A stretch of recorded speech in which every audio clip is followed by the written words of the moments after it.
வணக்கம். நான் உங்கள் ஜோதிடர் ஆர் அனந்த பத்மநாபன். ஓம் கங் கணபதியே நம, ஓம் ஷம் சரஸ்வதியே நம, ஓம் பம் வராகி தேவி நம, ஓம் ஷம் சரணபௌரீம், ஓம் ஸ்ரீ லக்ஷ்மி நரசிம்மாய நம, ஆதித்யாய சோமாய மங்களாய புதாய குரு சுக்ர சனிப்பேச்ச ராகவே கேதவே நமோ நம, ஆதித்யாதி நவகிர தேவதாபியோ நமோ நம. மூணாவது பரிகாரம், எதிராளி நமக்கு பணம் தரலை, நம்மளை ஏமாத்துறான், நமக்கு செய்வினை பண்ணுறான், நம்மளுக்கு தொந்தரவு கொடுக்குறான் அப்படின்னு பார்த்தாக்கா, நண்பனாக பழகினா தொந்தரவு கொடுக்குறான், இப்போ ஆகிடுச்சு, அவனை ஒன்றுமே பண்ண முடியல அப்படின்ற சுச்சுவேஷனில் ஏற்கனவே நான் ரேணுகாதேவி பற்றி நான் சொல்லியிருக்கேன். ரேணுகாதேவியுடைய வரலாறு சொல்லியிருக்கேன். இப்போ ப்ரீவியஸ் எபிசோடில் மிக மிக சக்தி வாய்ந்தவள் ரேணுகாதேவி.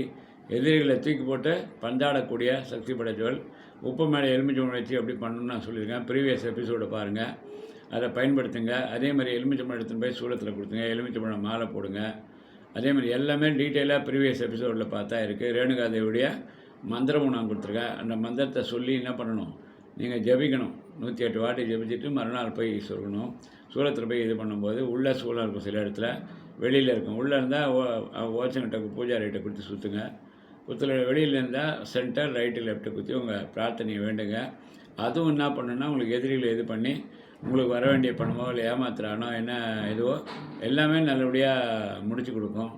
நம்பாளூர் ரேணுகாதேவியும் மிக சக்தி வாய்ந்தவள். இந்த 3 பரிகாரத்தையும் உங்களுக்கு பணம் வரணும், இல்லை ஏமாத்துறான், இல்லை கோர்ட்டு ஜட்ஜ்மெண்ட் வரணும், அந்த யமதர்மராஜா அது உங்களுக்கு எதனா கோர்ட்டு ஜட்ஜ்மெண்ட் வரணும்னா கூட அது பண்ணாலும் உங்கள் பக்கமாக தீர்ப்பு கிடைக்கும். வாராகி கோயில் போயிட்டு வரதும் உங்கள் பக்கமாக தீர்ப்பு கிடைக்கும். இந்த ரேணுகாதேவி உங்களுக்கு கண்டிப்பாக உங்கள் பக்கம் தீர்ப்பு கிடைக்கும். எல்லாமே பாருங்கள், மறக்காமல் பாருங்கள், லைக் பண்ணுங்கள், ஷேர் பண்ணுங்கள், சப்ஸ்கிரைப் பண்ணுங்கள். நன்றி, வணக்கம்.